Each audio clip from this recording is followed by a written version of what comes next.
Eu sou da amada igreja com a graça e a paz do nosso Senhor Jesus Cristo. Amém? Amém. Convido a amada igreja para que abra as vossas Bíblias, aproveitando que estamos de pé, em Êxodo.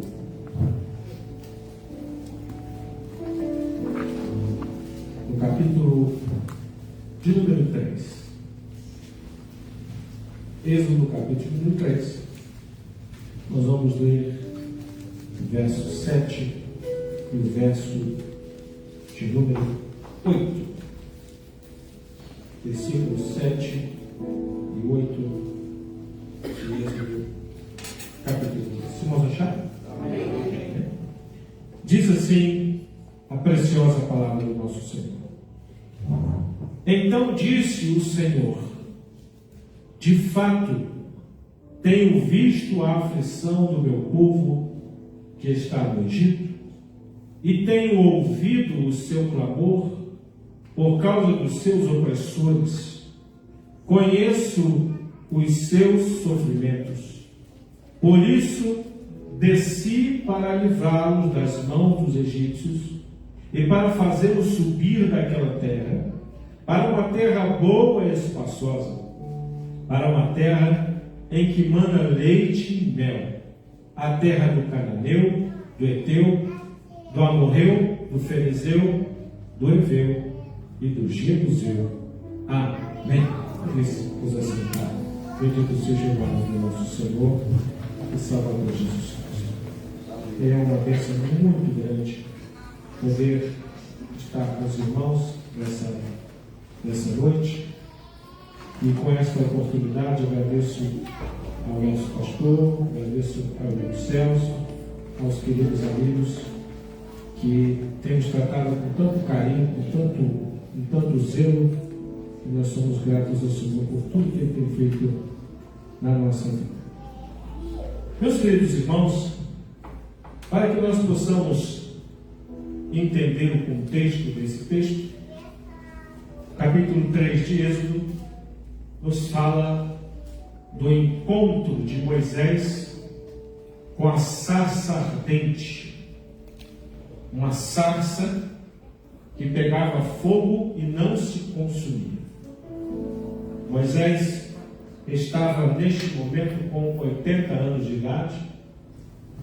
Ele se ocupava do cuidado das ovelhas de seu sogro.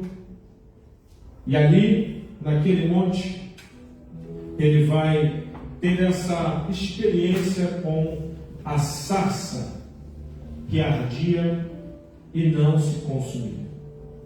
E quando Moisés vai se aproximando daquela visão interessante, uma voz sai da sarça e diz assim: Moisés, tira a sandália dos seus pés, porque o lugar onde você está é terra santa, é um lugar sagrado. E ali, meus queridos irmãos, Deus vai se apresentar a Moisés. Deus vai dizer no verso 6: eu sou o Deus de teu pai, o Deus de Abraão, o Deus de Isaac, o Deus de Jacó. E Moisés esconde o rosto porque ele temeu olhar para Deus e acabar perdendo a sua vida. E aí o Senhor vai fazer esta declaração. E meus queridos irmãos, esta declaração do verso 7 e do verso 8 tem muito a ver com a minha vida, com a sua vida, com a minha história, com a sua história. E para que a gente possa compreender como aplicar isto na nossa vida, nós precisamos entender o caráter profético das Escrituras. E o que quer dizer isso, pastor? A Bíblia Sagrada, meus queridos irmãos, é um livro maravilhoso e ela é viva e eficaz, mais poderosa do que espada alguma de 2 gumes, e apta para discernir pensamentos e emoções. E ela vai até a divisão da alma e do espírito. entender este caráter da Escritura, entender que este livro possui o poder de Deus, mas o poder de Deus da Bíblia não é a gente pegar a Bíblia e ficar batendo na cabeça de alguém. O poder da Bíblia está neste conteúdo que vai nos falar acerca da pessoa de Deus. E a Bíblia possui um caráter profético porque ela pode ser aplicada no passado, no presente e no futuro. A Bíblia, ela se cumpriu no passado, ela se cumpre hoje e ela vai se cumprir amanhã. Vai se cumprir no futuro. Então nós vamos encontrar no texto sagrado algo que aconteceu lá no passado, algo que acontece hoje e algo que vai acontecer. Olhando por esta perspectiva, nós vamos observar que esta mensagem que o Senhor falou a Moisés, lá no Monte Horebe, quando Moisés estava sozinho, diante de uma visão no mínimo diferente, Deus vai fazer algumas declarações para Moisés, das quais Deus também vai fazer essas declarações hoje. E Ele vai falar conosco hoje. E Ele vai olhar para nós e vai dizer: então disse o Senhor, de fato tenho visto a aflição do meu povo que está no Egito. Ele está dizendo assim: eu estou vendo o que está acontecendo com o povo. Só para você se lembrar um pouquinho da história de Moisés. Moisés, ele nasceu no Egito. A sua mamãe ficou grávida no Egito no momento em que o povo de Israel era um povo escravo. Um povo escravo não tem identidade. Escravo não tem nome, escravo é um produto. O escravo não tem sentimento, o escravo não tem direito. E o povo de Israel era escravo no Egito. E por ser um povo escravo, os principais do Egito achavam que podia fazer qualquer coisa. Então eles começam a ver o povo de Israel crescendo e eles vão pensar assim: olha, esse povo está crescendo aqui no nosso meio, vai ter uma hora que eles vão ficar mais fortes do que a gente e vão nos destruir. E alguém teve a infeliz ideia e falou assim: vamos fazer o seguinte, todas as crianças que nascerem, a gente mata, a gente joga no Nilo, o rio Nilo, que era considerado um deus. E o rio Nilo, meus queridos, sujou as suas águas com sangue das crianças israelitas. Esse mesmo decreto contra as crianças de Israel está sendo e foi reeditado no mundo espiritual, porque as nossas crianças estão passando período, estão querendo destruir as nossas crianças. E nesse cenário terrível nasce Moisés. E diz o texto sagrado que Moisés era muito bonito. Então a mãe resolveu escondê-lo, escondeu durante um tempo, mas teve uma hora que não dava para esconder mais. Ele começou a chorar, começou a fazer barulho. Então ela vai fazer uma prova com Deus, ela vai fazer um cesto de junco, vai colocar o bebê nesse cesto e vai lançar no Nilo. E esse cesto de junco vai encontrar a filha de Faraó, que olha o bebê muito lindo, muito bonito, e fala assim: eu vou ficar com esse bebê bonito. E ainda chamou a própria mãe de Moisés para cuidar do próprio filho e ganhar dinheiro com isso. Ela pagou um salário para que ela pudesse cuidar de Moisés durante aquele período. E Moisés cresceu como se fosse um egípcio, mas sabendo que era israelita. Lá na frente, ele entendia que, de alguma forma, Deus ia usar ele para fazer alguma coisa. E ele vê um egípcio maltratando um israelita. E aquilo subiu o sangue. E ele foi apartar a briga, e no afã de apartar a briga, ele matou o egípcio. Matou, escondeu o egípcio. E mais para frente, 2 israelitas brigando, ele vai lá e fala assim: por que vocês estão brigando? Aí os israelitas falaram assim: e aí, você vai fazer com a gente a mesma coisa que você fez lá com o egípcio? Você matou? Ele vai descobrir esse negócio. Aí Moisés vai fugir. Mas o que Moisés tinha visto? Moisés tinha visto alguém fazendo mal para o povo. Ele resolveu fazer alguma coisa, mas não era para ele fazer nada. E aí o que vai acontecer? Moisés vai fugir e vai se refugiar na terra de Midian. Lá ele vai constituir uma família, vai cuidar de ovelhas, e depois de 40 anos ele vai ter um encontro com Deus. E sabe o que Deus vai falar para ele?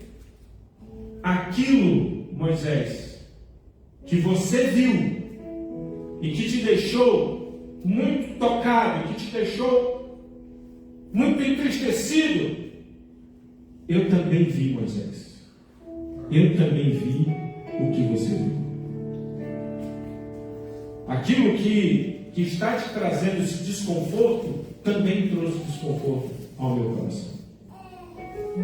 E a primeira coisa que a gente vai entender, queridos, é que Deus não fala ao profeta. Como é que é isso, pastor? Deus não fala ao profeta? Eu falo assim: não. Deus não fala ao profeta. Deus derrama do seu coração na vida do profeta. Aleluia. E quando ele faz isso, o profeta começa a sentir aquilo que Deus estava sentindo, uma parcela, uma fração, e ele começa a profetizar. Está vendo, Moisés? Você está vendo o que está acontecendo com o povo? Pois é, eu também estou vendo. E isso que está te incomodando também está me incomodando. E às vezes você se incomoda com algumas coisas que você vê, e a primeira coisa que você pensa é: vou mudar de igreja. Estou incomodado. Vou mudar. Mas não é para você sair. É Deus derramando do coração dele sobre você, dizendo: aquilo que está te incomodando também estará. Aquilo que está te trazendo desconforto também está me trazendo desconforto. E agora você vai ter que decidir o que você vai fazer. Tem um fogo dentro de você, queimando. Aí você vai escolher: ou você joga água e apaga, ou você alimenta este fogo e deixa ele consumir a sua vida. Meus queridos irmãos, muitos de nós que passamos por dificuldades, por provações, por problemas, nós, em determinado momento da nossa história, a gente sempre vai pensar assim: será que Deus está me vendo? Será que Deus está vendo essa situação? Será que Deus está contemplando isso que está acontecendo comigo? E esse texto, ele vai dizer para você hoje: de fato, tenho visto a sua aflição. Glória a Deus, aleluia. Deus está vendo aquilo que está acontecendo com você. E por que isso, pastor? Por que Deus está vendo? Se eu pudesse escrever isso de uma forma diferente, eu diria assim: Ele está te acompanhando. Os olhos do Senhor estão sobre você, e ainda que você ache, ou acredite, ou imagine que você está sozinho, os olhos do Senhor nunca saíram de sobre a sua vida. Ele está olhando para você, e o que está acontecendo não está passando desapercebido. Ele está vendo. E ele está vendo porque ele se importa. E esta mensagem, esta palavra, é para trazer a esperança ao seu coração. Deus se importa com você. Deus se importa com o que está acontecendo com você. Deus se importa com o que as pessoas estão falando de você. Ele se importa. Porque muitas vezes a gente imagina assim, mas Deus é tão grande, está lá tão longe, e tem tanta gente com um problema pior do que o meu, tanta coisa acontecendo no mundo. E eu te digo, com tanta coisa acontecendo no mundo, Deus continua olhando para você. Porque Ele se importa com você. Você sabe qual é o contrário do amor? Às vezes as pessoas acham que o contrário do amor é o ódio. Só que o ódio só se manifesta aonde tem ou teve amor. O contrário do amor não é o ódio. O contrário do amor é a indiferença. Se a gente pudesse medir mais amor e menos amor, a gente poderia medir dessa forma: quanto mais amor, mais eu me importo.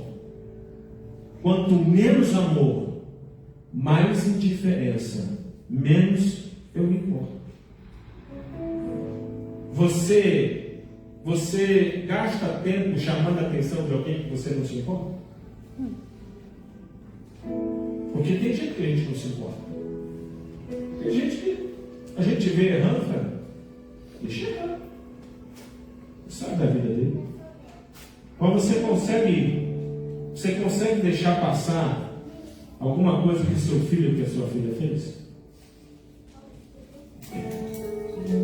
Eu tenho que chamar a atenção. Por quê? Porque você se importa. E por que você se importa? Porque você ama. Quem você não se importa? É isso que a Bíblia fala. Por se multiplicar a iniquidade, o amor de muitos se esfriaria. O que é o amor frio? É a indiferença. Tem alguém ali? Comeu? Não comeu? A pessoa pensa assim, não é problema meu. Se a pessoa está bem, se está mal. É o amor que se esfriando.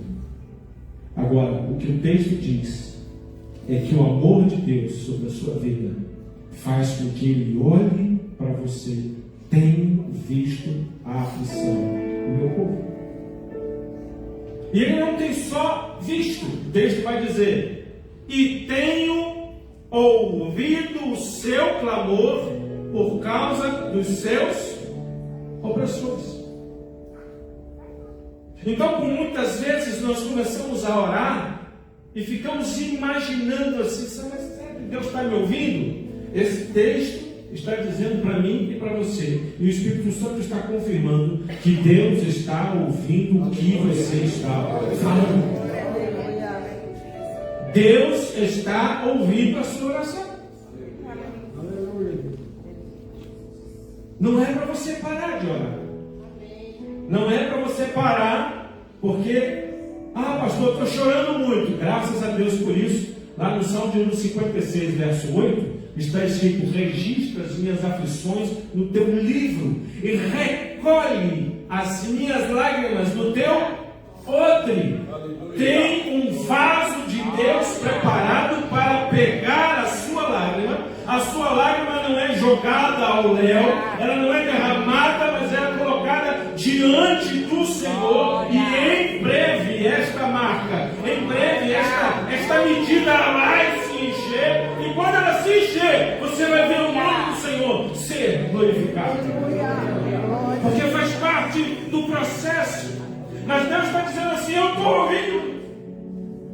estou ouvindo o seu clamor por causa dos seus opressores.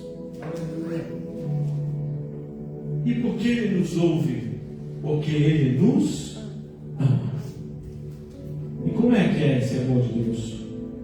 Existe um texto difícil da gente explicar, A gente conhece ele de trás para frente, mas a gente não consegue explicar. Porque Deus amou o mundo de tal maneira. Que maneira é essa?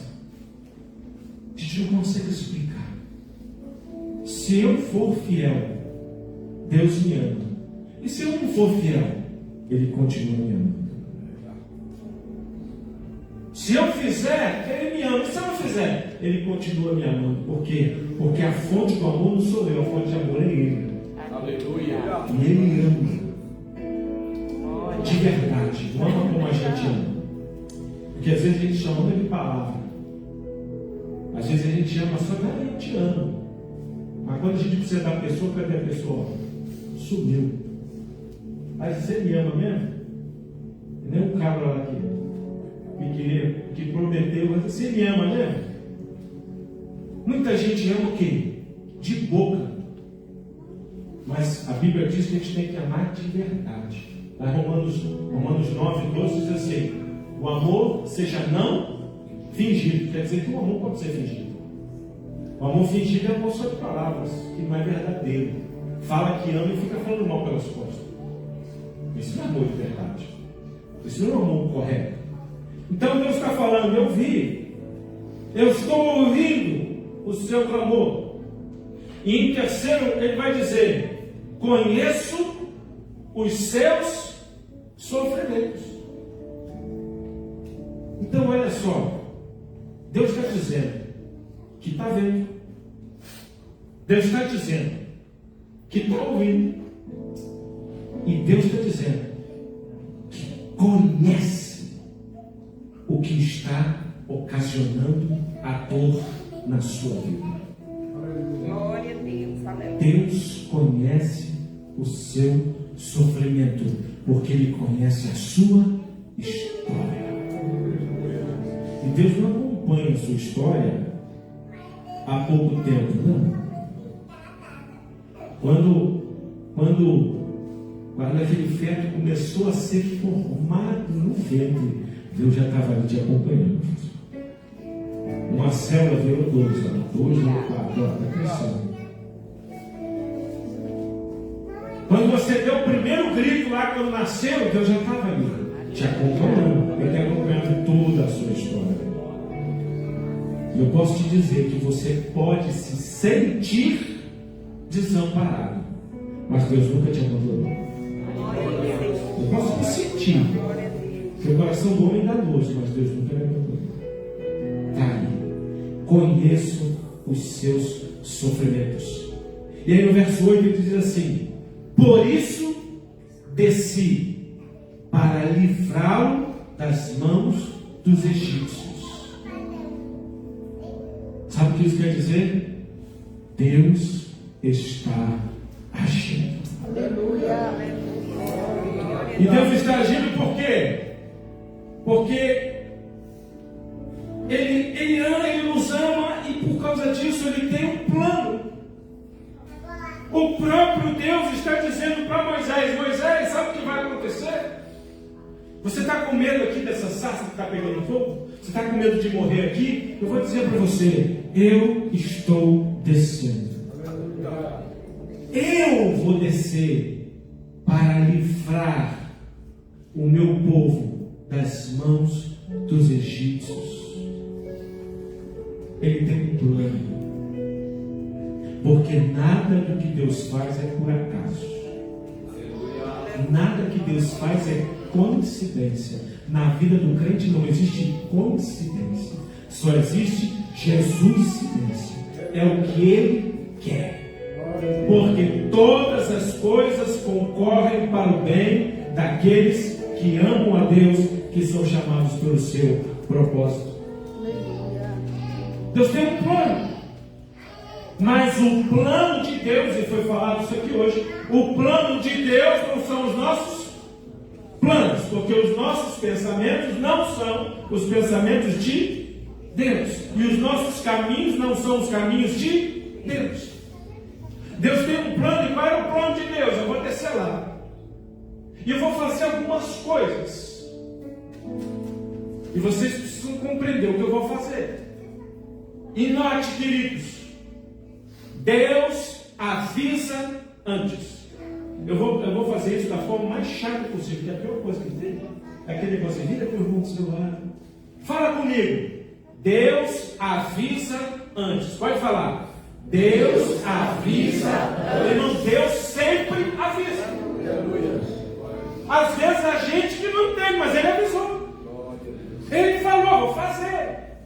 Vou fazer um negócio. Vai retinir o ouvido das pessoas. Ele avisa antes. Sempre. É por isso que nós devemos estar atentos. Estejam atentos àquilo que o Espírito diz à igreja. Aleluia. Então, Deus está avisando, Ele dá um toque, ó, vai acontecer isso. E as pessoas, muitas vezes, o quê? Elas vão vivendo a vida. Deus avisou. Deus avisou. Sempre Deus avisa antes. Ele não faz as coisas assim, de qualquer jeito, porque Ele tem um plano. Fala assim, Moisés, eu vou lá. E eu vou fazer o seguinte. Eu vou mostrar para o Egito que os deuses que eles servem não são deuses verdadeiros. Eu vou fazer isso, Moisés. E Deus avisou.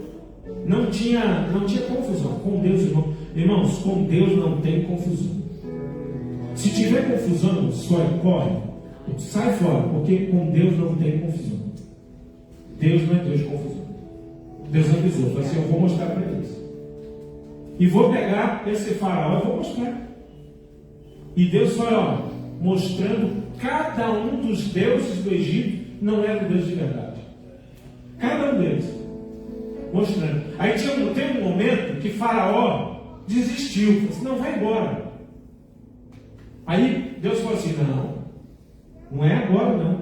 Vai mais para frente, tem mais coisa para acontecer. Aí o que Deus fez?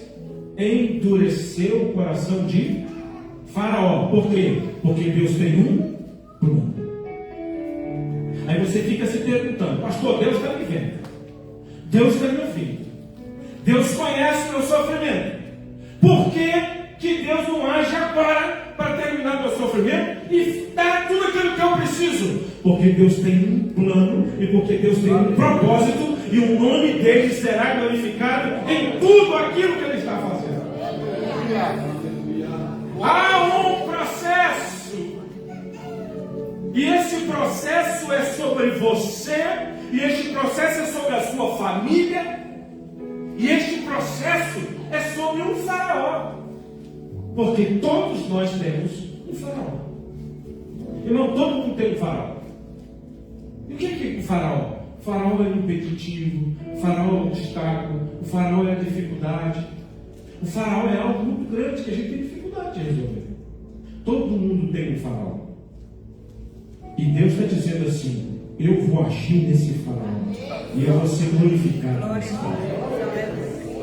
O maior cuidado que nós devemos ter é que todos nós temos um faraó, mas tem uma coisa que a gente não pode ser. Nós não podemos ser o faraó de alguém. Imagina, irmão, a gente ser o faraó de alguém. A gente ser esse chefe odioso que ninguém gosta, que fica humilhando todo mundo.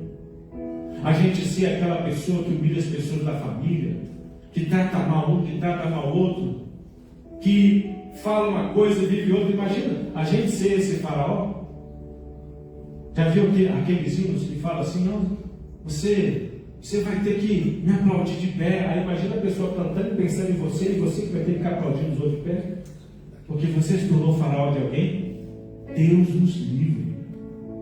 A gente pode ter um faraó na nossa vida, mas a gente não pode jamais ser um faraó. É da mesma coisa. Eu posso ter inimigos, mas eu não posso ser inimigo de ninguém.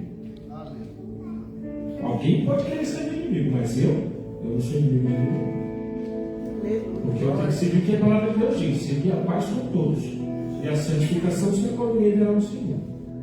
Aí Deus está dizendo: eu vou descer, eu vou livrá-lo das mãos dos egípcios, e para fazê-lo subir daquela terra para uma terra boa e espaçosa, para uma terra que mana leite e mel. Sabe o que Deus está querendo dizer para você?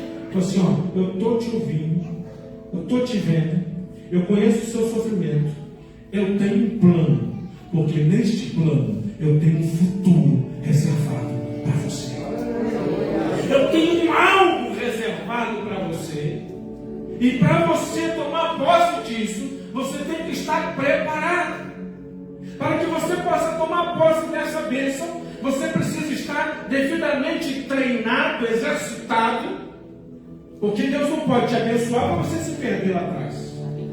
O apóstolo Paulo diz, sem passar necessidade e sem ter em abundância. Tem gente que ainda não sabe ter em abundância.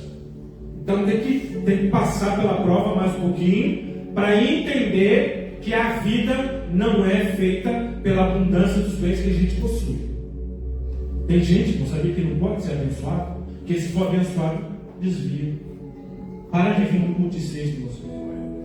Se ganhar um carrinho, ou Carlos, não vem mais no culto. Não, agora tem que passear com a família, né? Tem gente que não pode ter um pouquinho de dinheiro que pronto já fica inchado. Um pouquinho. E aí o que a gente tem que aprender? Aprender a ser humilde, aprender a ter e aprender a não ter. Aí Deus está te preparando, você está na escola dele. E ele vai te dando a prova. E quando você for aprovado, o que ele vai fazer? Vai tirar você dessa terra e vai levar você para uma terra boa e espaçosa, que mana leite e mel. Deus tem um futuro para você.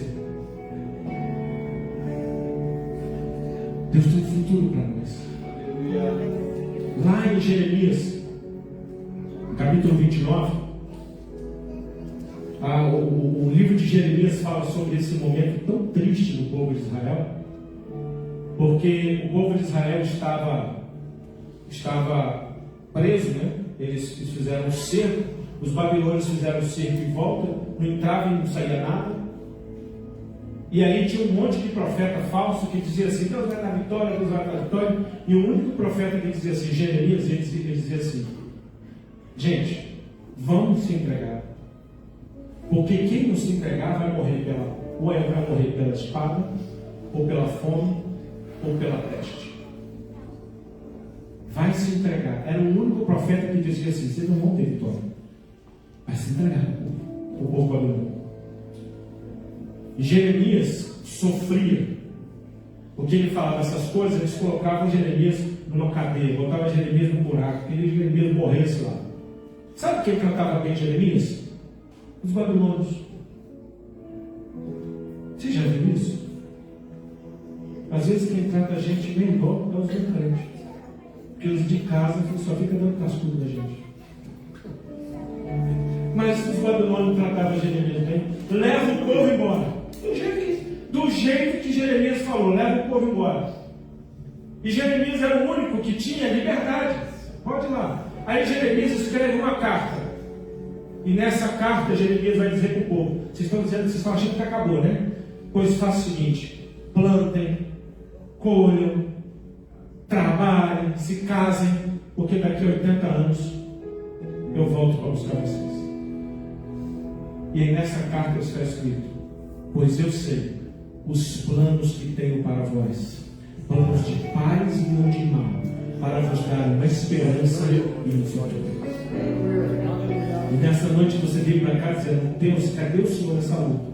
Cadê o Senhor nessa prova? Eu acho que eu vou morrer. Eu acho que eu não vou aguentar. Eu acho que vai acontecer alguma coisa, eu não vou chegar até o fim. E aí que Deus está dizendo para você, eu tenho um futuro de paz reservado para você. Deus está vendo, mas Ele tem um plano. Deixa Ele seguir o plano, porque o plano dele é melhor que o nosso. No plano dele, a nossa família é salva. No plano dele, a nossa família é batizada no Espírito Santo. No plano dele, as pessoas têm um encontro com Ele. O nosso plano é diferente, mas o plano dele é um plano abrangente. No plano dele, até seu vizinho vai aceitar Jesus por causa da luta que você está passando. E você não vai saber de nada disso, sabe por quê? Que é para você não se gloriar. Mas Deus está fazendo uma obra lá na sua rua. Deus está fazendo uma obra que você não imagina que está acontecendo. Alguém está olhando para você, mas como é que pode? Mas Deus está fazendo uma obra. Ele tem visto. Ele tem um plano. E o que nós precisamos fazer, queridos? Existe uma atitude que nós precisamos mudar. Nós temos que trocar o desespero pela confiança em Deus. Nessa noite você veio para cá com uma roupa de desespero, quase se rasgando. Jesus, não estou aguentando mesmo. Uma roupa, um pano de saco, mostrando uma tristeza profunda que você está sentindo por essa situação tão difícil. Mas hoje o Senhor troca esse pano de saco e Ele te dá uma roupa de esperança. Confiando no Senhor, confiando no nosso Deus, confiando que ainda que os montes se abalem, eu espero no Senhor. Todavia eu me alegrarei na salvação que Ele tem para nós. Ah, pastor, está difícil, está difícil. Aí o profeta vai dizendo assim: vai acontecer isso, vai acontecer aquilo, a figueira vai florescer, vai acontecer tanta coisa. Mas ele diz assim: ainda que a figueira não floresça, e não haja fruto na vide, e nos currais não haja gado, todavia eu me alegrarei no Senhor, no Deus da minha salvação.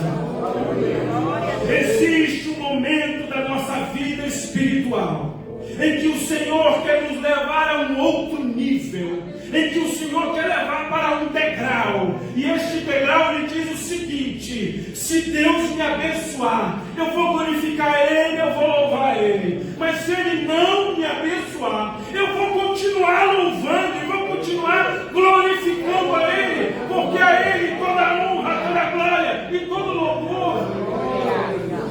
Se o Senhor livrar, glória a Ele, Ele é Deus. Se Ele não livrar, eu vou continuar adorando, porque Ele continua sendo Deus. E quando você passa por este degrau, aí vai mudar a prova que você está vivendo, porque nessa você já foi aprovado.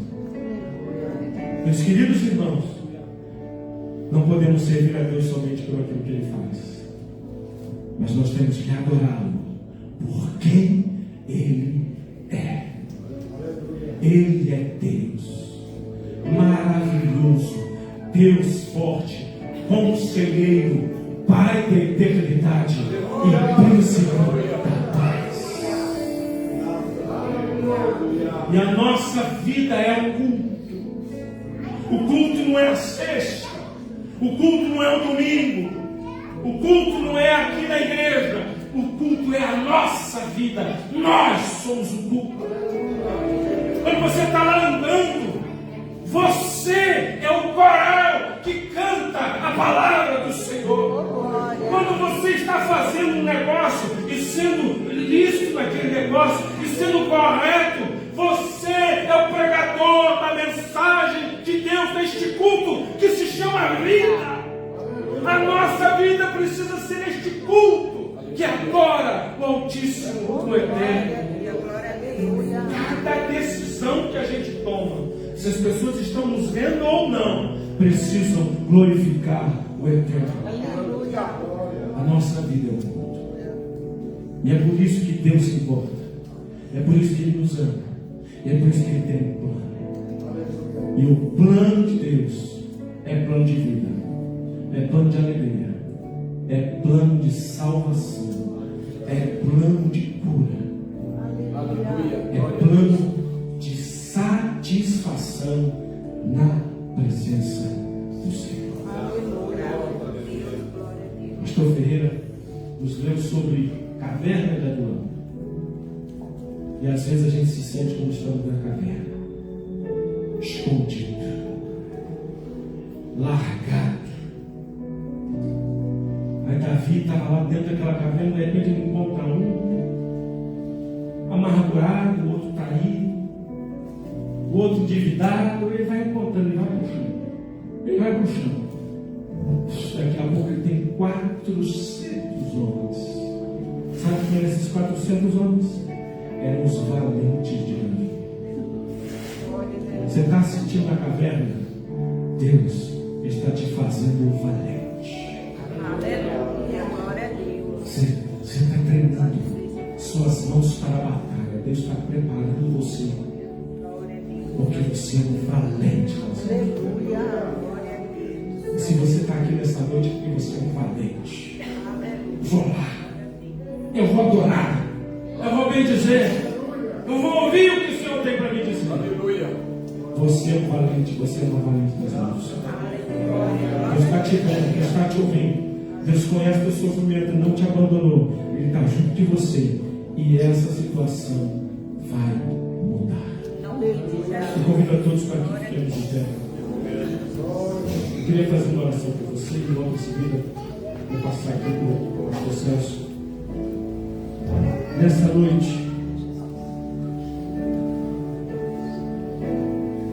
noite é possível que você tenha chegado para cá. Você chegou aqui meio sem esperança. Você chegou aqui meio caído, meio triste. Pensando assim, meu Deus, já estamos em abril. E a coisa está difícil, Jesus, o negócio está complicado. Mas nessa noite, Deus faz deste lugar um manancial. E a água que verte aqui, ela verte para encher a tua alma de esperança. Mas não é a esperança que os dias vão melhorar, de que o governo vai melhorar. Não. É a esperança da bem-aventurada salvação. É uma esperança que jorra do céu. Ela vai descer do céu e ela vai enchendo a tua alma e vai te alimentando e vai matando a tua sede, para que com este alimento você caminhe mais 40 dias e 40 dias. Com esse pão, com essa água que o Senhor te dá, você vai caminhar mais um pouquinho, porque o nosso descanso é hoje. Vamos orar, Senhor. Pai querido, Pai de amor, nós te somos gratos, porque Tu és bondoso. Tua misericórdia dura para sempre, a Tua fidelidade se estende até os céus. E nós te agradecemos, Senhor, porque estamos aqui na Tua casa, te adorando, te bendizendo. Te agradecemos pelos nossos irmãos que nos acompanham agora pela internet. E pedimos a Ti a Tua bênção que venha alcançá-los de forma igual. Pai querido, aqueles que chegaram aqui, encenando, que o Senhor possa encher a vida com esperança.